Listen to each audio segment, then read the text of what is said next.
sebentar. ya. Tadi saya tegasin sebentar ya teman-teman ya mengenai masalah STT Nias tadi. Jadi kemarin itu ada isu begini di Komalnya Zuma itu masalah STT ini dinaikkan. Jadi di kurikulum STT itu kan ada pelajaran Islamologi.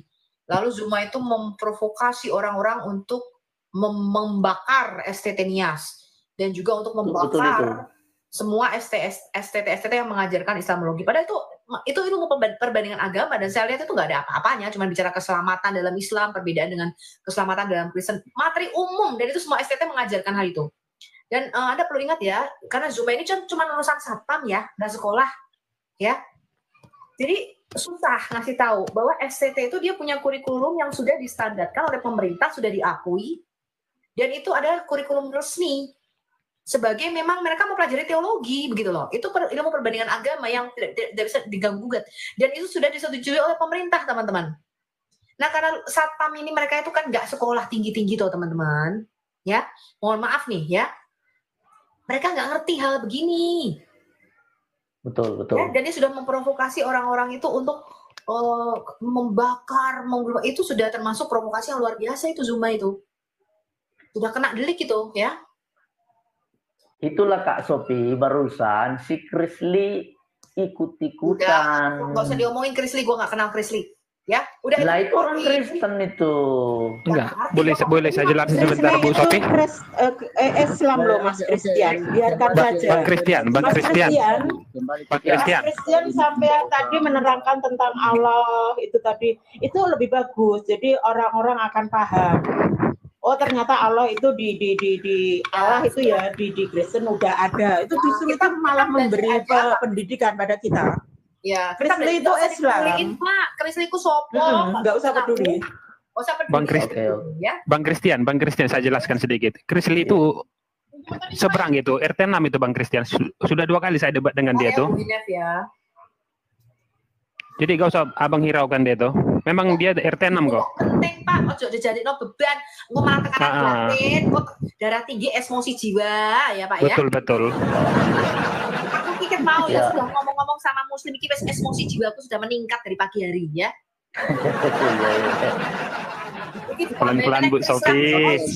Enggak usah lagi kemana-mana. Kebetulan ada Muslim di sini. Biarpun saya seorang sebentar dulu. Ini Ibu Sophie lagi ngomong. Sebentar dulu. Sebentar dulu. Tadi Ibu Sophie lagi ngomong. Dia maunya kita kurang ajar. Pak Alili, tadi belum ada orang satu pun naik di koma. Bapak saya panggil berkali-kali gak nyaut arek itu. Sekarang sudah banyak orang di sini. Bapak tidak disuruh ngomong, malah ngomong terus raiso mandek.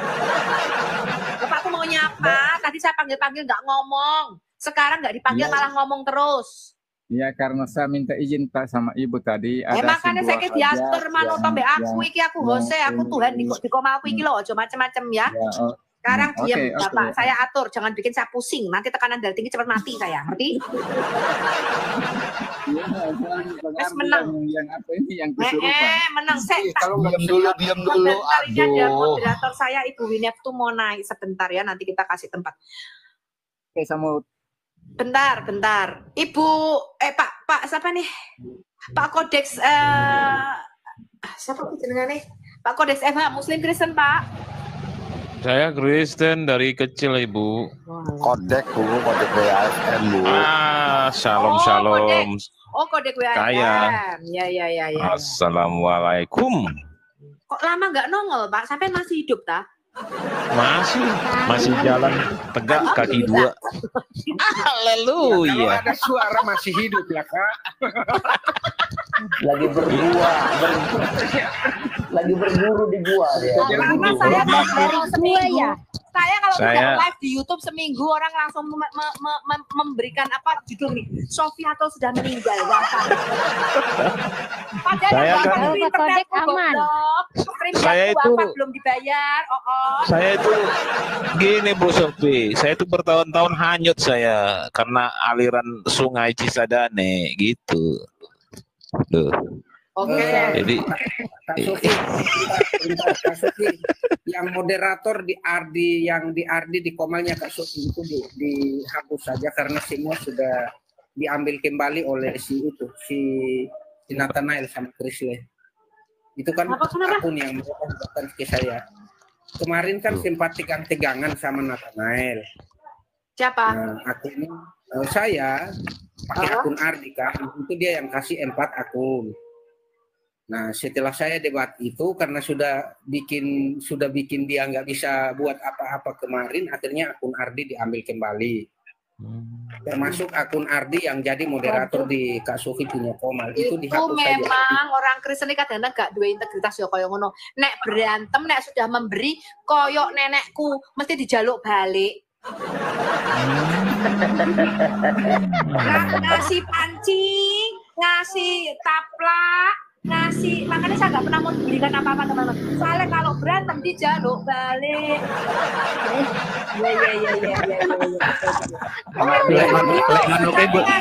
Ibu saya kelakuan ini siapa ya? Nanti kasih duit kalau udah berantem. Jengko duitku kindi dijaluk balik. Panciku dulu yang aku kasih itu 2 tahun yang lalu. Bu Sofi balik ke topik. Ya itu benar itu kayak nenekku. Makanya aja gelem iki kebanyakan makanya iki ngasih akun berantem dijaluk balik. Guys, memang itu adalah urusan nenek-nenek ya. Jadi kalau memberi tidak pernah ikhlas ya, itu memang kebiasaan buruk teman-teman. Makanya saya dulu kalau dibeliin apa-apa gak pernah mau. Gak pernah mau karena saya bisa beli sendiri, saya punya duit. Gak berharap saya dikasih-kasih. Nah, itulah kadang-kadang kita sebagai orang Kristen tidak punya integritas yang bagus. Ada banyak orang mempunyai pengetahuan Alkitab yang luas, betul? Ada banyak orang mengenal Al-Quran tadi kata untuk Nusantara. Nek hafal dari Al-Fatihah sampai Anas sampai surat Yasin sampai surat Al-Munafikun, hafal Quran, tapi prakteknya gak iso. Nah itu. Ternyata Nathanael itu Wanes akut loh Kak Sofi. Emang dari Betul, dulu, Bang. tapi katanya sudah sembuh, tapi ya kenyataannya kambuhan. Kambuhan. Wanes residivis. Dia bukan Wanes saja, dia Islam ternyata. Saya itu. Saya tidak mau dengerin curhat di sini. Sebentar ini teman-teman. Oke, mohon ya, maaf. udah nggak usah bahas orang yang nggak ada di sini. Saya juga nggak pernah dengerin. Sekarang kita hanya komunikasi. Oke, teman-teman, ada yang mau turun satu nggak ini? Soalnya Bu Winet mau naik.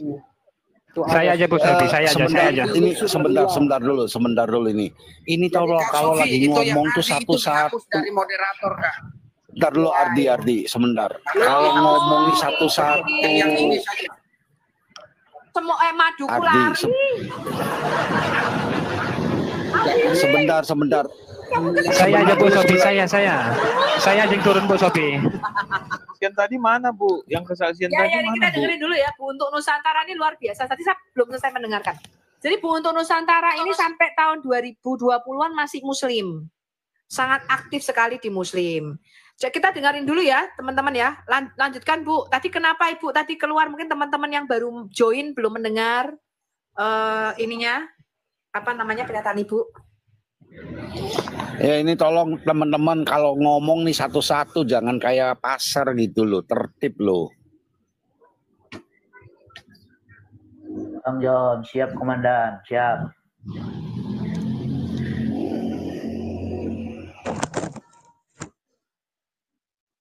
Mungkin semua memang takdir ya. Tapi saya udah. Jadi ketika saya masih kecil, saya sudah istilahnya sangat suka pergi ke sana kemari mengaji, itu sangat suka. Sampai tetangga saya pun sampai dulu Bu anak saya diajak ngaji, lah bocah nggak mau gimana? Ya jadi dari kecil saya sudah sangat-sangat taat ke barisan itu ya. Semakin istilahnya kita masalah itu kan nggak ada orang yang lepas dari masalah, nggak ada ya.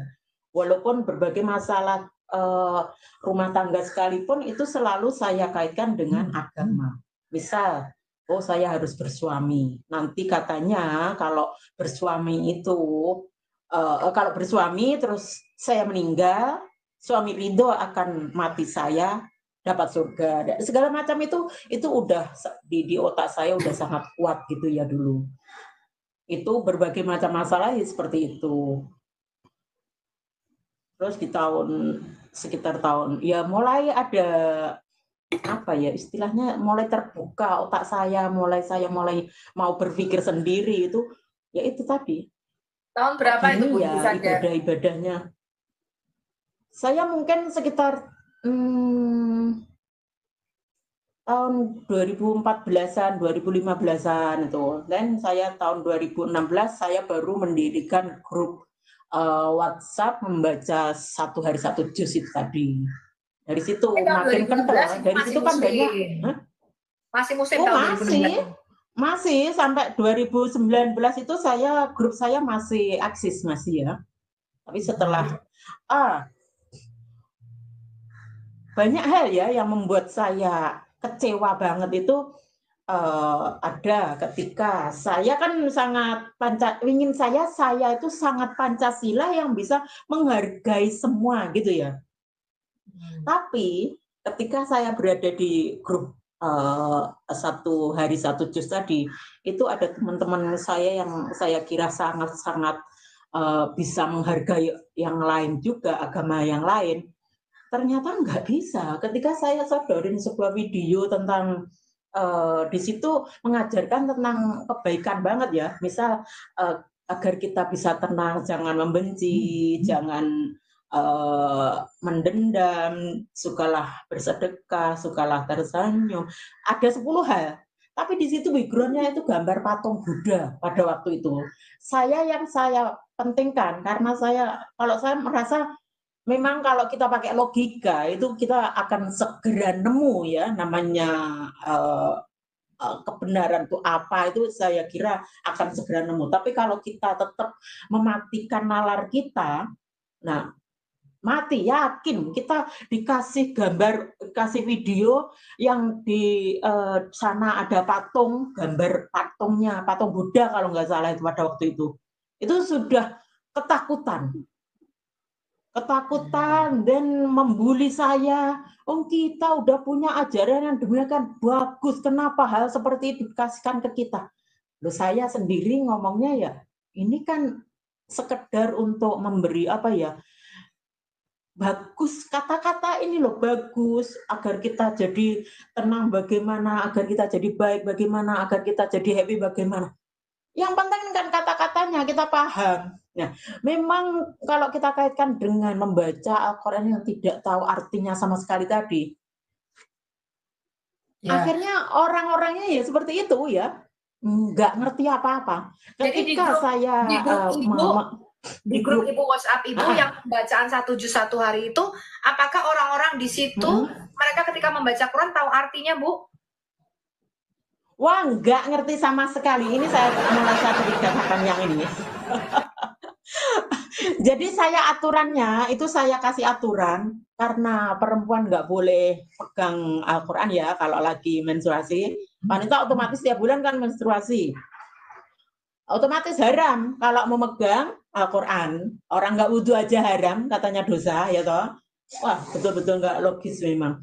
Terus saya kasih aturan kalau lagi menstruasi boleh mendengarkan orang lain yang membaca. Jadi mendengar murotal lah istilahnya ya. Atau membaca terjemahannya. Kalau terjemahan itu nggak boleh, nggak apa-apa. Jadi memegang terjemahan dan membaca terjemahannya itu nggak apa-apa, boleh. Jadi yang saya kasihkan itu tadi, disitulah mulai saya tahu isi Al-Quran sebenarnya ya di situ. Jadi ada Ibu mulai tahu ayat-ayat perang tadi. Ayat-ayat tadi ketika Ibu mulai itu tadi. Yakin saya udah tua ini saya apa ya ternyata Al-Quran isinya. Loh, semakin ke dalam, loh, kok seperti ini? Loh, kok ngeri ya? Waduh, ini kalau teman-teman saya baca gini kan mengerikan. Mereka akan jadi radikalis semua. Ya kalau sadar. Macam saya menyadar, saya merasa saya sadar. Nggak boleh melakukan hal itu, nggak boleh. Tapi ketika mereka demikian radikal, meyakini keyakinannya dengan demikian, pokoknya manut kiai gitu dok, ya kan? Mereka kan penting gandel kiai, penting gandel sarungnya kiai kan seperti itu. Oh, gandel Ini yang sarungnya membuat kiai, makanya ya. radikal. Ada. Di kita ada memang mati urip gandel sarungnya kiai. Ada moto-moto seperti itu kita memang. Pokoknya kiai ngomong apa manut. Sami Cuma kalau di nggak usah banyak takon, takon murtad gitu. Saya kan Islam Nusantara, jadi saya lebih ke kasih sayang sebetulnya. Tapi ya banyak juga Islam Nusantara ngaku Islam Nusantara, ngaku Islam NU, tapi ketika ada kita memakai kata rib gitu aja, itu udah marah setengah mati mau mencari saya. Ini kan kuclok gitu loh. Ini yang membuat saya sangat kecewa dengan mental kita. Terutama mental mayoritas yang demikian dangkal mengartikan segala sesuatu gitu. Jadi saya benar-benar mencelat ini, saya merasa sangat merdeka. Saya tidak peduli lagi tidak percaya dengan surga neraka alam mereka, itu sudah nggak ada itu. Surga neraka ya sekarang ini saat kita hidup. Ya perlahan 2020 saya sudah ogah madep ngulon. Tuhan ada di mana-mana, ngapain harus madep ke kulon. Oh, jadi kita di mana saja, menghadap mana saja. Ya. Jadi waktu itu 2022 saya lepas jilbab saya. Harus ngadep ke badat. Betul, gitu ya? ini yang membuat saya terbuka banget. Loh, Tuhan ada di mana-mana. Setiap nafas kita bersama Tuhan, madep Tuhan. Kenapa ya selama ini saya kok manut harus madep ke sana? Doa pun harus madep rono. Ngadep batu, Bu. Iya, Pak. Itu saya nggak paham. Saya baru paham ya ketika internet membuka semua ini, baru oh iya juga ya. Seperti itu. Doa saja kalau nggak madep ngulon ya CJ. BL itu kalau kita madep ngetan atau madep ngulon ya wis wedi wisan. Itulah dogma yang membuat kita cuma pada perkara-perkara sepele di situ. Oh, tidak boleh ngadep. Nggak boleh. Iya. Nggak boleh. Itu madep ngulon atau membelakangi nggak boleh. Jadi kita mempunyai WC itu madepnya ngalor ngidul. Oh, WC madepnya harus ngalor ngidul. Pindah WC, Bu. Pokoknya barang-barang sepele, makanya kita itu jadi benar-benar. Ibu Nusantara dulu umat dongo ya, Bu ya. Umat dongo. Ya, tapi sangat merasa bangga, merasa sangat wow gitu. Itu makanya saya kata wah. Tapi Ibu baru tahu sedikit kan dalam Quran itu yang seperti gitu, Bu. Tahu nggak Ibu kalau dalam Quran itu wanita nggak ada harganya, Bu? Saya nggak sampai mikir seperti itu juga. Kalau kita memakai logika, memang kita akan nemu hal-hal seperti itu. Kalau yang saya temu kemarin itu, ya itu tadi soal kok gini ya, ayat-ayatnya kok ngeri. Disuruh membenci seperti ini, sama lain agama seperti ini. Pantesan radikalis bermunculan. Itu kan itu udah muncul jenis 212. Itu saya perang banget sama 212 Wahabi. Itu dulu saya masih sama perangnya sama mereka. Dulu saya Islam Nusantara banget. Bener-bener Ibu nggak tahu ya. Bermunculan.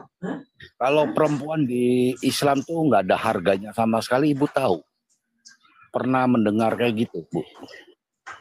Ya mungkin karena tidak pakai nalar, jadi ya semua kita ngomongin saja. Jadi ketika sebagai saksi harus 2 orang perempuan, laki-laki cukup 1, kalau perempuan harus 2. Nah, pokoknya berbanding seperti itu saya belum merasa itu tidak dihargai. Tapi ya memang kalau kita pakai nalar ya seperti itu kok. Akhirnya kita memang tidak dihargai banget. Lalu Bu Nusantara ini tadi menyatakan bahwa surganya Islam ini yang penuh dengan kenikmatan seksual ini, habis itu mulai berpikir kok gitu ya Bu ya, nggak masuk akal gitu ya Bu. Jadi saya sekarang apa ya? Berkeyakinan surga itu ya sudah saat inilah ya. Jadi kita bisa bikin kita happy, kita bisa apapun kegiatan kita bisa bikin kita bikin sehappy mungkin. Dan kita nggak perlu tanggapan orang lain ketika kita misal kita memberi gitu. Kita udah sangat happy ya, bisa memberi itu kan kita happy. Ini kita nggak perlu tanggapan orang lain. Misal ada yang nanggapin positif, ada yang nanggapin negatif. Ini kita sudah nggak mikir. Nah, di situ sebenar-benar surga, sebenar-benar jadi nggak perlu lagi nanti harus setelah kiamat itu saya nggak. Jadi Ibu sekarang agnostik atau ateis ini?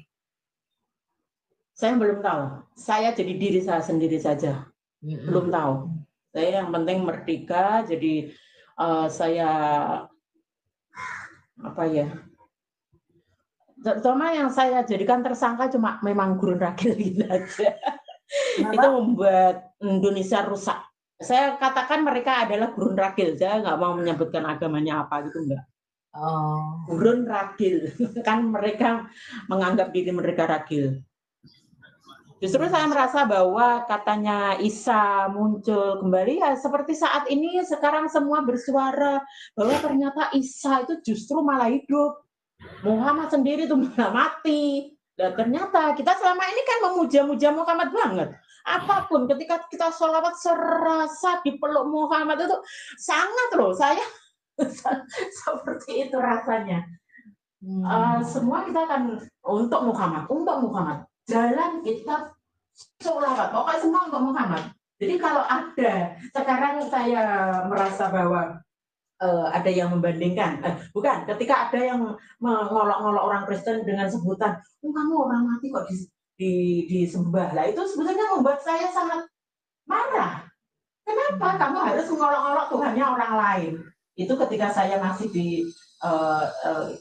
dulu ya di Barisan ini itu saya sudah membuat saya nggak suka seperti itu. Jangan, mereka juga happy dengan sesembahan mereka. Nah ini sekarang ada yang menyatakan bahwa kenapa kamu menyembah orang mati? Nah, ternyata ketika kita pakai logika, kamu mengikuti segala apa kata Muhammad enggak? Iya, mengikuti. Karena itu adalah perintah Allah. Mengikuti kan. Nah itu mengikuti berarti kamu itu menuhankan Muhammad. Ada yang bercerita seperti itu. Berarti mana lebih bagus? Menuhankan manusia, Yesus yang masih hidup, atau menuhankan Muhammad yang sudah mati. Nah ini sebetulnya kalau kita pakai akal kan lebih pas ini nyembah yang satunya tadi Yesus. Iya. Sebetulnya loh kalau kita pakai logika gitu. Iya. Intinya saya pingin marilah semua saling menghargai saja. Itu aja sebetulnya. Jadi kalau kita kembali ke Pancasila, Indonesia itu saya mendukung Kristen karena apa? Kristen itu bisa menyatu dengan Nusantara. Jadi nggak harus rambutnya ditutup. Itu sudah Nusantara banget. Nusantara bukan orang yang rambutnya harus ditutup, bukan. Itu yang membuat saya juga sekarang buka jilbab saya tahun berapa? 2022 ini. Wah. Saya berani buka jilbab saya 2022. 2022 koran usangnya saya buang ke tempat sampah 2023.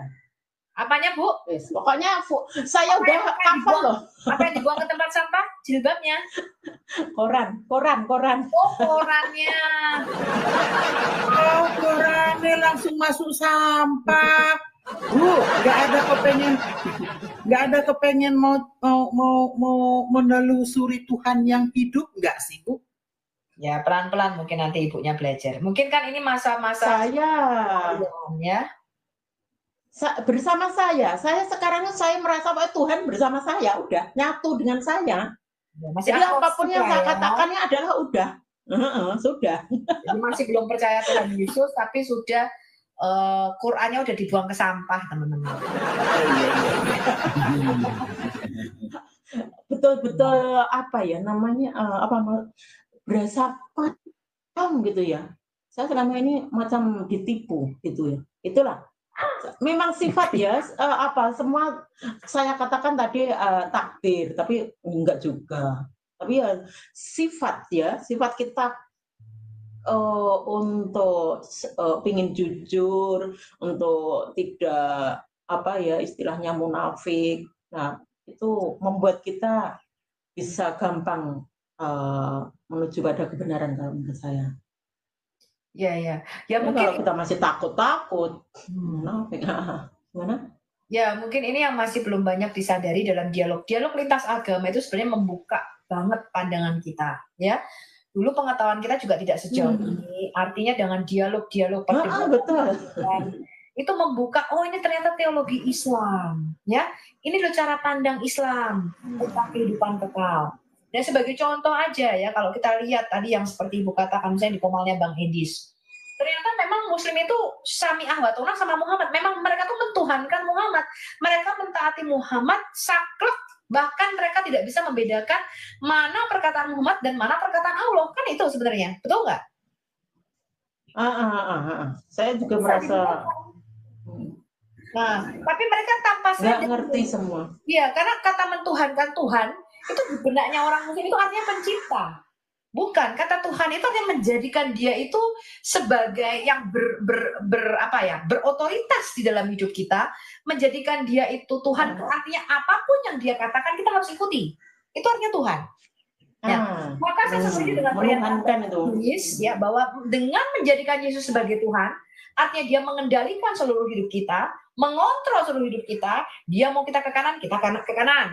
Dia mau kita ke kiri, kita ke kiri. Dengan menjadikan Yesus pengendali hidup kita, Tuhan di dalam hidup kita, maka kita akan sampai kepada Allah yang tidak kelihatan, Allah yang adalah roh itu. Ya, gitu. Nah, ini mungkin pemahaman yang di Kristen juga masih perlu kita sadari, ya, apa artinya menjadikan Yesus sebagai Tuhan kita, ya, karena adalah kehendak Allah Bapa bahwa Dia menjadi Tuhan di dalam hidup kita. Itu kehendak Bapa. Ya, maka Bapak berkata ini, inilah anakku yang kukasihi, kepadanya lah aku berkenan, dengarkanlah dia. Jadi Allah, kehendak Allah adalah menjadikan Yesus sebagai Tuhan di dalam hidup kita. Menjadikan dia prototipe daripada manusia baru, sehingga kita itu dirubah serupa dengan gambaran Kristus, supaya kita bisa menyembah Allah yang tidak kelihatan, karena Allah itu roh. Ya, nah ini yang tidak kita pahami secara garis besar. Nah, saya kasih Anda contoh apa artinya menjadi gambar dan rupa Allah di bumi ini. Kalau Anda baca Ibrani 1 ayat 3 misalnya, di situ dikatakan dia adalah cahaya kemuliaan Allah dan gambar wujud Allah yang menopang segala sesuatu dengan firman yang penuh dengan kuasa. Kalau Anda baca kata gambar wujud Allah di situ yang dikenakan kepada Yesus, itu menggunakan kata karakter. Artinya Yesus itu mencerminkan semua sifat-sifat Allah.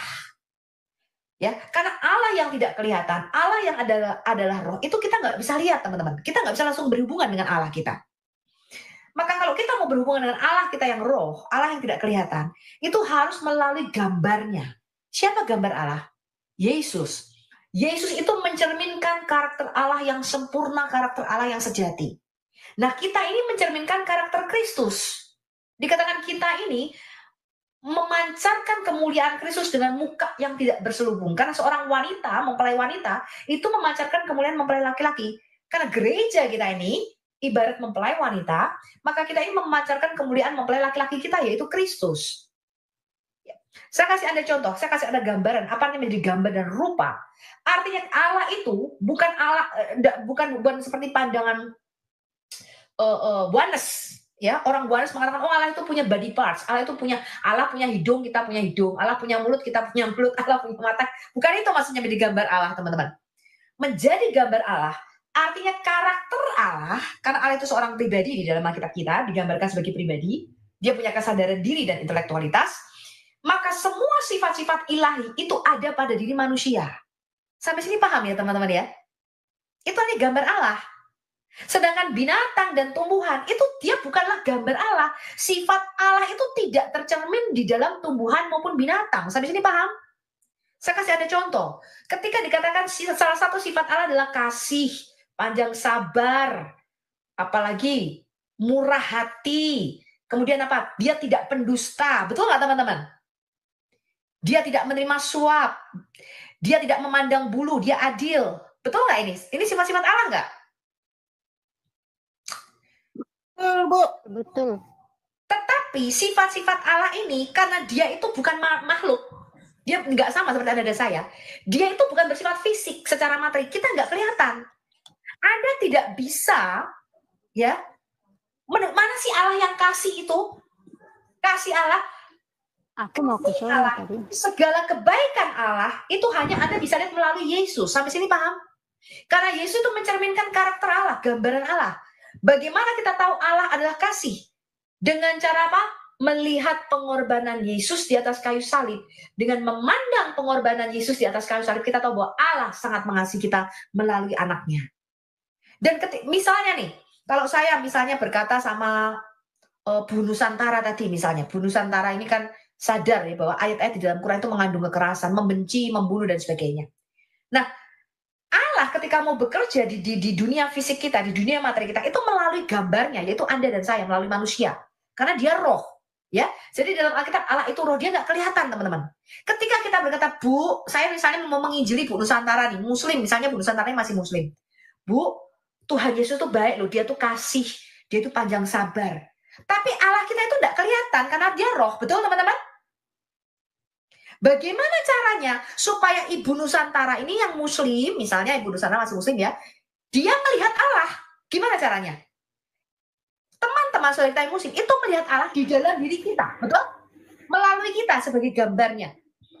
Ketika misalnya tadi Ibu Nusantara mengatakan, kamu tuh kafir. Kemarin ada yang kesaksian di sini katanya. Dia bisa bertobat masuk Kristen karena temannya ini kita dikatakan kamu tuh kafir, najis, jijik, bahasanya. Tapi dia tetap baik. Artinya dia malah jadi masuk Kristen. Kenapa? Karena dia melihat gambar Allah di dalam diri temannya ini, betul? Yang adalah kasih tadi. Ya apa enggak? Ya. Jadi Allah itu karena dia adalah roh, dia itu nggak kelihatan, Bapak Ibu. Dia itu nggak bisa langsung bekerja di bumi ini. Dia hanya bisa bekerja di bumi ini, menyatakan karakternya, menyatakan kuasanya hanya melalui makhluk yang bernama Adam, yaitu Anda dan saya. Sampai sini paham? Allah menyatakan kasihnya. Bagaimana cara Allah mengatakan aku nih mengasihi kamu loh? Tidak bisa tidak, harus melalui gambar dirinya, karena dia tuh tidak punya, Allah kita tuh tidak berwujud, nggak berbentuk. Dia tuh tidak punya fisik seperti Anda dan saya. Dia bukan manusia seperti Anda dan saya. Maka ketika dia mau menyatakan kasihnya, dia bekerja melalui Anda dan saya. Orang lain di luar Kristen hanya bisa melihat Allah ketika mereka melihat kita. Betul? Betul nggak? Maka Yesus berkata, inilah tandanya kamu anak-anak Allah. Inilah tandanya kamu muridku, yaitu jikalau kamu saling mengasihi dan saling mengampuni. Betul? Gitu teman-teman. Jadi Allah mau bekerja itu melalui Anda dan saya. Tidak bisa tidak. Ya, ketika ini loh saya mendengar kesaksian Josh McDowell. Dia pernah di waktu kecil dia pernah disodomi, dia pernah diperkosa sama babysitternya. Ya, sama babysitternya. Dan ini menjadi trauma sampai dia besar. Pada waktu itu dia ateis, dia seorang ateis, dia benci sekali kekristenan. Suatu ketika karena dia harus melakukan satu penelitian tesis, dia meneliti namanya manuskrip Alkitab Perjanjian Baru. Ketika dia meneliti, dia menyadari bahwa Alkitab kita itu sangat-sangat akurat. Sehingga kalau Anda baca, bukunya sudah diterjemahkan dalam bahasa Indonesia, Anda bisa beli Tokopedia. Judulnya ada Josh McDowell, Evidence that Demands a Verdict. Ya, suatu bukti yang memerlukan apa? Judgment. Suatu bukti yang akurat yang memerlukan apa? Keputusan kita. Ya, dia kasih di situ bukti-bukti manuskrip Alkitab. Itu ranahnya dia. Nah, lalu Josh McDowell bilang begini, ketika dia menjadi Kristen, dia lahir baru, dia menjadi Kristen, dia menerima Yesus sebagai Tuhan dan Juru Selamat, dia bilang begini, mujizat terbesar di dalam hidup saya. Bukan hanya saya menemukan bahwa Alkitab ini manuskripnya dapat dipercaya. Mujizat terbesar adalah Alkitab ini adalah satu-satunya kitab yang merubah hidup saya. Dia mulai bisa mengampuni orang yang mensodomi dia dari kecil. Dia mulai bisa mengampuni orang yang menyakiti dia. Suatu ketika, dia itu ketemu sama orang ini, orangnya udah tua. Karena Josh McDowell waktu itu sudah berkeluarga, dia udah punya anak. Dia dipertemukan Tuhan di restoran. Jadi dia lihat orang yang melecehkan dia secara seksual waktu kecil ini duduk di restoran, lagi makan, dia juga lagi makan di restoran yang sama. Lalu dia hatinya sangat sakit, tapi Tuhan bilang kamu harus mengampuni dia. Lalu dia datang ke orang itu, dia duduk, dia bilang, kamu masih ingat saya? Josh bilang begitu. Orangnya mungkin udah agak tua-tua ya. Saya dulu pernah kamu jaga begini-begini, kamu dulu pernah melecehkan saya begini-begini. Lalu orangnya tuh nangis. Terus Josh bilang begini, Saya hanya mau kamu tahu bahwa saya mengasihi kamu dan saya sudah mengampuni kamu. Lalu orang itu nangis. Lalu Josh bilang gini, enggak, pada waktu saya mengatakan itu, ya, kemarahan saya lenyap, kemarahan saya hilang. Belas kasihan memenuhi hati saya kepada orang itu. Saya tidak tahu mana yang lebih terkejut. Orang itu yang mendengarkan perkataan saya atau saya yang mendengarkan perkataan saya sendiri. Saya juga syok dengan perkataan saya sendiri. Tapi disitulah saya mulai sembuh dari luka-luka batin ini. Ya, ketika dia mulai bisa memaafkan, dia mulai bisa menyatakan kasih Allah itu. Kita nggak tahu apakah orang itu bertobat apa tidak, tetapi orang itu pasti bisa merasakan kasih Allah melalui pengampunan daripada Josh McDowell ini, betul? Betul nggak? Karena Allah yang kita sembah adalah Allah yang tidak kelihatan, setuju? Allah yang adalah roh, betul? Betul. Maka kalau kita misalnya mengkhotbahi orang nih, suatu ketika nih saya ingat ya, ada anak yang sangat sakit hati sama ayahnya. Sakit hatinya luar biasa, ya, masalahnya saya nggak perlu cerita apa. Pokoknya dia tuh kepahitan sama orang tuanya. Dia nggak suka sama ayahnya. Lalu suatu saat dia diinjili. Dia bilang ini, Allah kita itu adalah Bapak loh, yang sangat mengasihi kamu. Dia seperti Bapak yang sayang sama anak-anaknya. Lalu anak ini bilang ini, loh kalau Allah itu seperti Bapak saya nggak mau, saya nggak mau terima Allah. Dia bilang gitu, saya tidak mau menerima Tuhan. Kenapa? Karena dia tidak pernah merasakan seperti apa kasih seorang ayah itu, betul? Karena seharusnya ayah di dalam keluarga kita, seorang ibu itu mencerminkan kasih Allah. Anak-anak kita itu bisa melihat Allah mengasihi kita melalui apa? Perbuatan kita, betul? Betul enggak? Betul. Lanjut, Bu. Saya kasih Anda contoh, kalau ada orang Kristen terkenal suka menipu, terkenal suka berbohong, terkenal utang nggak dibayar, nggak pernah bayar duit arisan. Misalnya nih terkenal tipu sana tipu sini. Kira-kira itu dia menjadi gambar Allah tidak di bumi ini? Enggak. Orang pasti akan mosok. Kenapa? Karena kamu menyembah Allah yang kamu katakan adalah roh itu yang tidak kelihatan, tapi kelakuan kamu tidak mencerminkan. Betul? Kenapa begitu? Karena Allah itu hanya bisa termanifestasi, kerajaan yang hanya bisa datang dan kehendaknya hanya bisa jadi di bumi ini melalui Anda dan saya. Anda dan saya adalah gambar Allah di bumi ini. Anda dan saya adalah mencerminkan karakter ilahi di bumi ini. Karena itu ketika kita dipulihkan, ketika kita lahir kembali oleh air dan roh, dan gambar diri kita itu dipulihkan, menjadi serupa dengan anaknya. Artinya kita menanggalkan manusia lama kita, yang mungkin dulu suka nipu, kita tidak lagi sukanya nipu. Kenapa? Karena gambar diri kita dipulihkan. Karena tadinya ketika Allah menciptakan manusia, Adam yang pertama, Allah menciptakan Adam itu dengan diinstalkan semua karakternya. Allah itu tidak pendusta, Adam juga punya karakternya tidak pendusta. Allah itu tidak suka menipu, Adam juga tidak menipu. Ini yang rusak di dalam diri Adam. Sehingga ketika kita lahir kembali, kita diciptakan kembali menurut gambar dan rupa Allah, artinya semua karakter Allah yang baik itu diinstalkan kembali dalam diri kita. Betul? Jadi amal ketika kita berbuat baik, itu bukan untuk mendapatkan keselamatan. Karena sudah fitrahnya manusia, sudah fitrahnya Adam ketika dia pertama kali, ketika Allah menciptakan Anda dan saya, itu memang dia sudah memasukkan gambar dirinya. Dia memasukkan karakternya ke dalam Anda dan saya. Anda dan saya adalah mencerminkan karakter Allah. Kalau binatang-binatang itu melihat Adam, mereka tuh seperti melihat Allah. Karena Allah itu roh, tidak kelihatan Bapak Ibu. Allah kita itu tidak kelihatan, dia roh. Ya, sehingga ketika kita memberikan kasih sayang, ketika kita itu penuh dengan belas kasihan, kita bisa melihat oh Allah di dalam dirinya. Betul? Kenapa? Oh itu Allah itu penuh dengan belas kasihan. Oh Allah itu penuh dengan kasih. Allah itu adalah Allah yang memenuhi kebutuhan kita. Karena itu kalau kita berdoa misalnya Bapak Ibu, Anda dan saya berdoa, carilah dulu kerajaan Allah dan semua kebenarannya, maka semuanya itu akan ditambahkan kepadamu. Misalnya nih, kita itu tidak punya duit. Suatu saat ini kesaksian saya pernah tidak punya uang. Kemudian saya berdoa, betul? Berdoa dong sama Tuhan. Kan dikatakan pengharapannya bukan pada manusia tapi pada Tuhan, betul? Lalu ketika saya berdoa, Tuhan berkata baca Matius 6 tentang hal kekhawatiran. Saya baca dong, janganlah kamu khawatir, hendaknya kamu khawatir. Apa yang kamu makan, minum, pakai, ya semuanya itu dicari oleh bangsa-bangsa tidak mengenal Allah, tetapi kamu carilah dahulu kerajaan Allah dan semua kebenarannya. Lihat burung-burung di udara itu tidak menabur dan tidak menanam.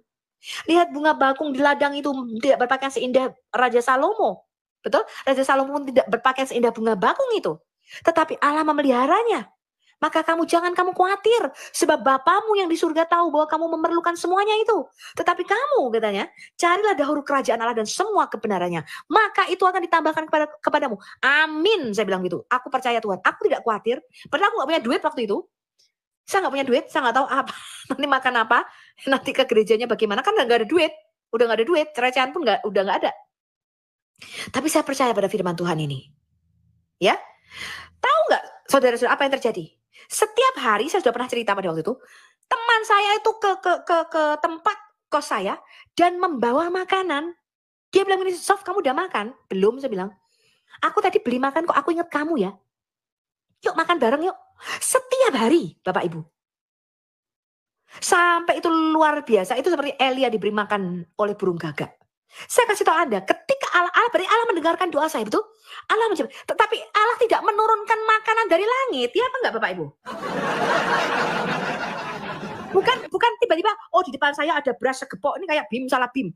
Gak ada, kenapa? Karena kerajaan surga itu bukanlah produksi beras. Kerajaan surga itu bukan bulog. Betul? Apalagi ada orang yang mengatakan ini, saya melihat Jibril menurunkan dolar dari langit. Ada uang yang turun dari langit. Dolar itu berjatuhan. Ada hujan emas, ada hujan dolar. Itu tidak alkitabiah. Kenapa? Karena kerajaan roh, yaitu kerajaan sorga, itu bukanlah peruri. Kerajaan sorga itu tidak pernah memproduksi uang. Betul teman-teman? Halo? Allah hanya bekerja melalui manusia. Rohnya bekerja melalui manusia. Saya tahu bahwa teman-teman saya itu digerakkan oleh roh Allah. Betul? Saya tahu bahwa Allah bekerja di dalam hidup saya melalui mereka. Melalui makhluk yang mempunyai tubuh dari adamah, dari tanah. Sampai sini paham? Ngerti teman-teman? Apa artinya menjadi gambar Allah di bumi ini? Allah hanya bekerja melalui Anda dan saya. Karena itu, Alkitab mengatakan kalau ada seseorang yang membutuhkan sesuatu, minta roti, kamu kasih dia makan. Jangan dia minta roti, kamu kasih dia doa. Kalau orang itu lapar, Tuhan Yesus mengatakan apa? Beri mereka makan. Betul? Betul? Kasih roti. Kasih mereka makan. Karena Allah bekerja hanya melalui Anda dan saya. Dunia ini hanya bisa melihat Allah melalui Anda dan saya. Karena Allah kita roh, dia tidak kelihatan. Maka kitalah gambar Allah di bumi ini. Kitalah yang mencerminkan karakter ilahi itu. Ketika kita saling mengasihi, ketika kita saling mengampuni, ketika kita berbuat baik itu bukan untuk masuk surga. Memang sudah gambar Allah bagi kita yang ketika Allah menciptakan kita pertama kali kayak begitu. Harusnya kita itu baik. Harusnya kita itu bukan pendusta. Harusnya kita itu bukan tukang tipu kanan tipu kiri. Karena ketika Allah menciptakan Anda dan saya, dia tidak menjadikan kita seorang penipu. Sampai sini paham teman-teman? Gambar Allah yang rusak ini, ya makanya ada orang suka, kadang-kadang anaknya ada kali minta ampun ya, nyolong duit orang tuane, narkoba, pemenang tukang judi, mabuk. Orang tuanya sakit jelek bilang, dasar anak setan. Kenapa dibilang anak setan? Karena karakternya mencerminkan gambar setan di dalam dirinya, betul? Betul nggak? Walaupun dia tidak bertanduk, dia tidak matanya merah mentolo, dia tidak punya sayap seperti setan, tapi dia mencerminkan, menggambarkan karakter setan. Makanya dibilang anak setan. Lah kalau anak Allah bagaimana karakter anak Allah? Gimana karakter anak raja? Bagaimana karakter anak raja? Harus mencerminkan karakter ya Allah. Karakter Allah. Apa artinya menjadi gambar Allah? Kita mencerminkan karakter Allah. Kalau Allah itu kasih, maka Yesus berkata apa? Inilah dunia tahu bahwa kamu muridku. Dunia tahu bahwa kamu anak-anak Allah, yaitu jikalau kamu saling mengasihi. Betul? Betul nggak? Baru dunia bisa, betul iki wong-wong iki ini anaknya Allah. Kenapa? Lo lihat tuh mereka saling mengasihi. Mereka saling membantu satu sama lain. Gitu teman-teman. Betul? Ono wong Kristen misalnya pelite setengah mati, setengah modar pelite. Apakah itu mencerminkan karakter Allah, teman-teman? Bukankah Allah itu murah hati?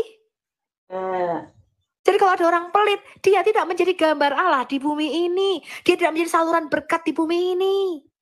Karena Allah hanya bisa bekerja, saya kasih tahu Anda. Ketika Tuhan mau menyembuhkan orang sakit, Tuhan mau membangkitkan orang mati, mencelikkan mata orang buta, itu nggak bisa secara langsung. Dia harus pakai makhluk yang bernama Adam. Dia harus pakai makhluk yang punya tubuh dari Adamah, dari tanah. Karena Allah kita itu bukan bersifat materi, dia non materi, dia metafisika, dia roh. Karena dia roh, ketika dia mau menyatakan kuasanya di bumi ini, harus melalui makhluk yang punya tubuh materi, punya tubuh fisik. Ketika dia mau membebaskan bangsa Israel, dia berkata, aku mendengar jeritan Israel, jeritan bangsanya naik ke telingaku. Pada waktu itu bangsa Israel masih menyembah berhala. Mereka masih menyembah ilah-ilah Mesir pada waktu itu. Tapi Tuhan berkata apa? Oleh karena janjiku, aku mengingat sumpahku kepada Abraham, Ishak dan Yakub, bahwa aku akan memberikan negeri ini kepada keturunannya yang keempat. Aku mendengar jeritan mereka, oleh karena itu aku turun, kata Tuhan. Aku turun ke dimensi fisik kita, ke dimensi yang lebih rendah. Untuk apa? Membebaskan bangsa Israel. Tapi dia harus pakai Musa, betul? Betul? Gak bisa lah begitu saja. Ketika iblis, saya kasih tahu Anda, kerajaan setan mau menghancurkan Israel.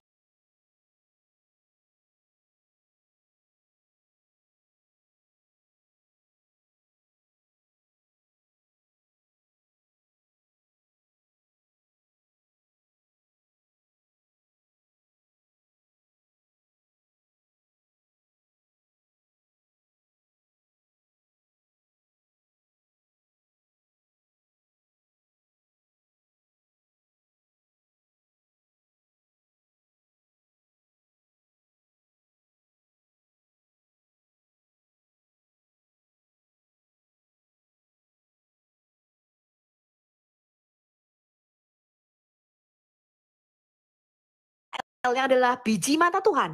Dia mau menghancurkan anak-anak Abraham, keturunan Abraham ini. Dia tidak bisa langsung. Setan, kerajaan setan itu harus pakai Firaun. Oleh karena itu, kenapa dia pakai manusia? Karena setan itu ruah. Ya, dia nggak bisa langsung, Bapak Ibu.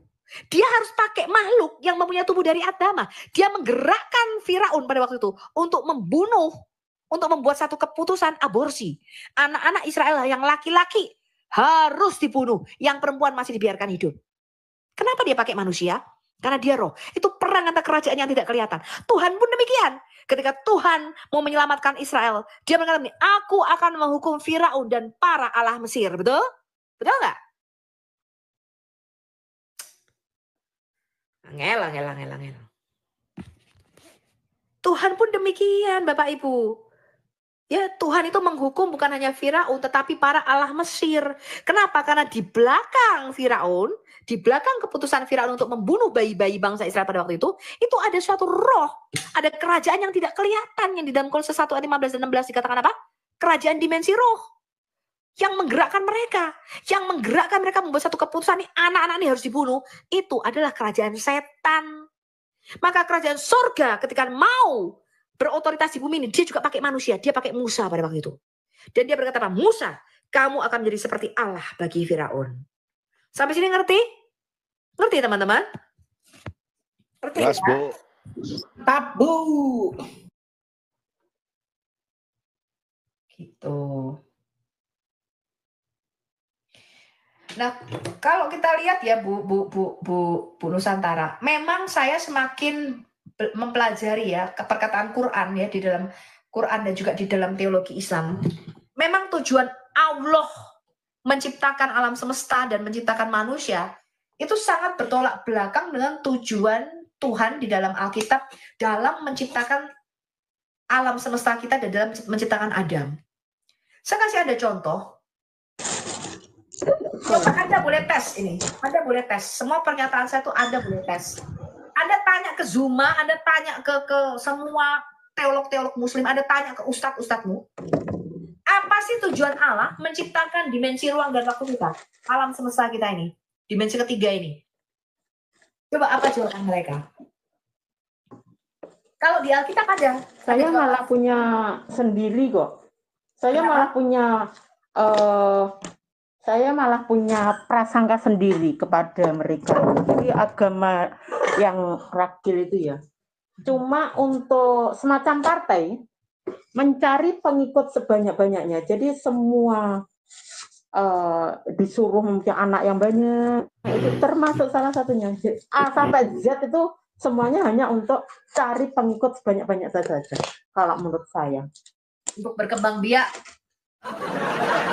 Berkembang biak saja. Pasukan, jadi ajaran mereka ajaran perang lah, intinya seperti itu kalau menurut saya. Nggak ada sama sekali ajaran kasih sayang seperti Yesus, enggak. Jadi kalau saya merasa ajaran Nusantara itu sama dengan ajaran Yesus, kasih sayang, menghargai semua. Beda banget dengan ajaran yang Ragil tadi, cuma untuk mencari pengikut sebanyak-banyaknya. Monggo lanjutkan Bu Sofi, bagus banget. Bu Sofi, kalau saya perbandingannya begini Bu Sofi. Ketika iblis itu malaikat itu ingin menyamai Allah dan jatuh, kita sebut iblis. Karakter iblis selalu ingin menyamai Allah. Dan ketika Allah ingin menyelamatkan manusia dengan mengutus firman-Nya jadi manusia dan dia mengajarkan ajaran kasih, iblis juga tidak mau kalah, Bu. Iblis juga mengajarkan ajaran yang berselubung kasih. Tetapi isinya adalah menghancurkan manusia, Bu. Ajarannya tuh ajaran seperti tebas-tebasan, perang-perangan. Itu ajaran intinya, Bu. Yang keluar dari ajaran dia tebas-tebasan. Nah, itulah Bu, ajarannya, Bu. Jadi iblis tidak mau kalah ketika Yesus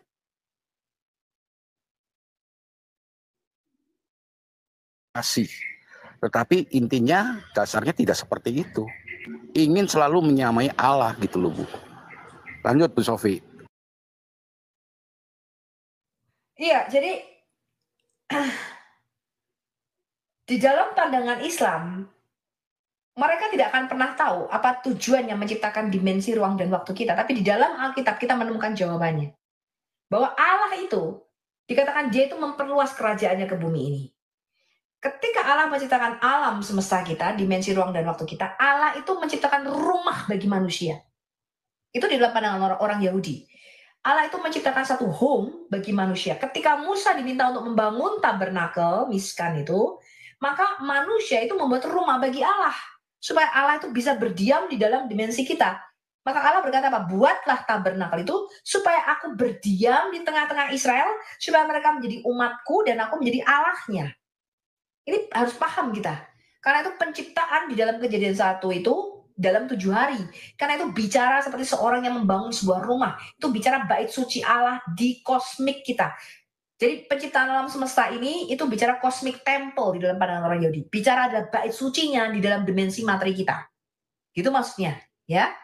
Nah, itu kita mesti paham, kita mesti sadar bahwa Allah itu mau memperluas kerajaannya ke dimensi materi kita.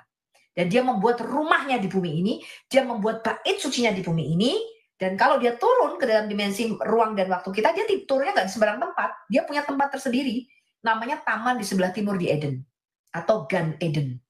Ya, nah itu bicara mengenai penciptaan alam semesta. Itu tujuan Allah menciptakan langit dan buminya kita ini, yang kelihatan ini loh, dimensi alam semesta yang kita lihat ini.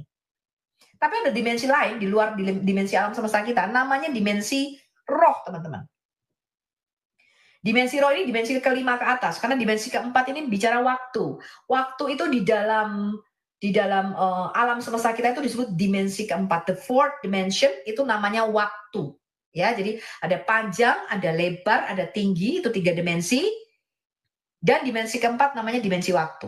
Dimensi kelima ke atas itu disebut juga sebagai hyperdimension atau dimensi roh. Nah, itu adalah kerajaan yang tidak kelihatan. Kerajaan yang Tuhan ciptakan, yang disebut di dalam Alkitab kita sebagai kerajaan sorga. Ya, kerajaan sorga itu di dalam Alkitab kita disebut kerajaan yang tidak kelihatan. Kalau Muslim nggak ngerti ini, teman-teman.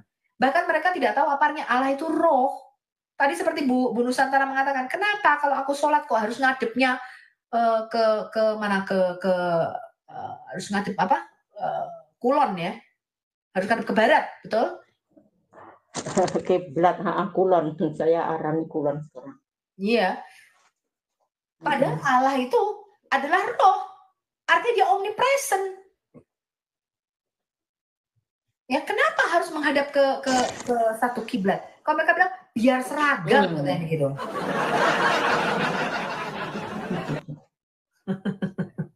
Tetapi Yesus berkata di dalam Yohanes 4, ketika Yesus berdialog dengan wanita Samaria bilang begini, kami kalau beribadah itu kiblat kami harus ke Gunung Gersim pada waktu itu, karena orang Samaria itu beribadahnya di Gunung Gersim, ya.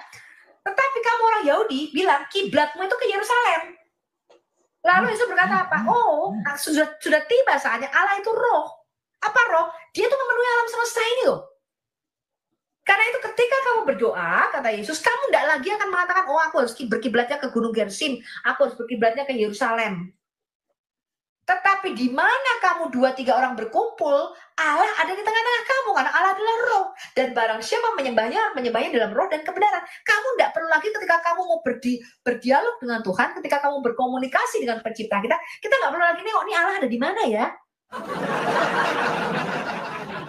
Karena Allah itu, di dalam Alkitab kita, itu memenuhi seluruh alam semesta. Dia maha hadir, Bapak Ibu. Sedangkan kalau di dalam teologi Islam, ketika Anda ke toilet, Allah nggak ada di toilet, betul Bu?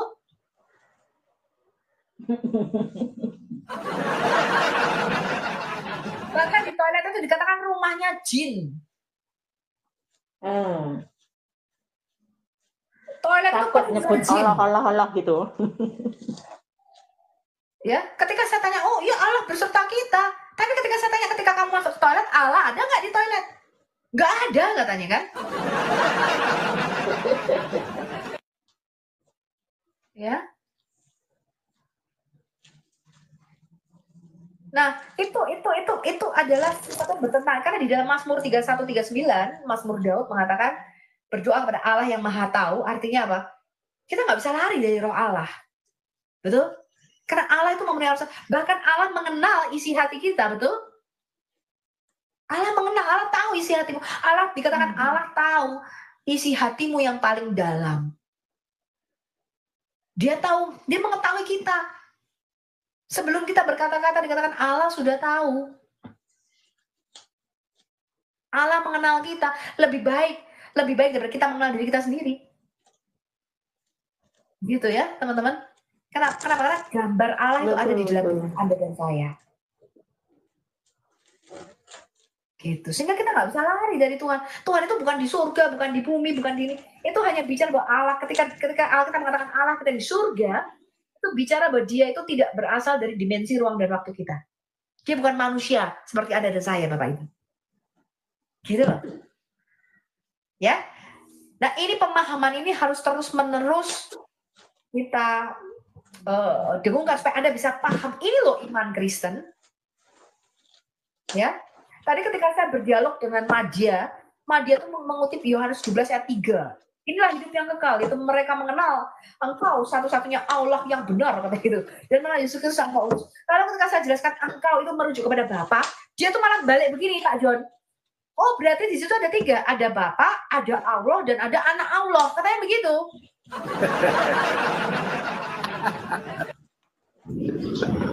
Saya berkata berkali-kali bahwa kata Allah itu dari kata theos di dalam perjanjian baru kita itu bukan proper name, itu bukan merujuk kepada entitas tertentu, itu generic name, itu adalah jenis makhluknya seperti kata ibu. Itu umum, siapa saja, pokoknya asal wanita bisa melahirkan dan menyusui jenis kelaminnya wanita itu disebut ibu. Itu kamu mesti lihat konteksnya, nggak mudeng-mudeng. Jadi dia tuh masih berpikir kata Allah di dalam Alkitab kita itu merujuk pada entitas tertentu yang di dalam benaknya itu adalah Allah Subhanahu wa Ta'ala gitu, teman-teman. Mudeng ya? Itu tadi ya. Makanya mereka itu pengennya apa kata Allah ini diganti lah. Ini baru kita masuk nih, kata Allah ini pengen diganti terus dari Alkitab kita. Karena mereka berpikir Allah itu entitas, person gitu loh, merujuk pada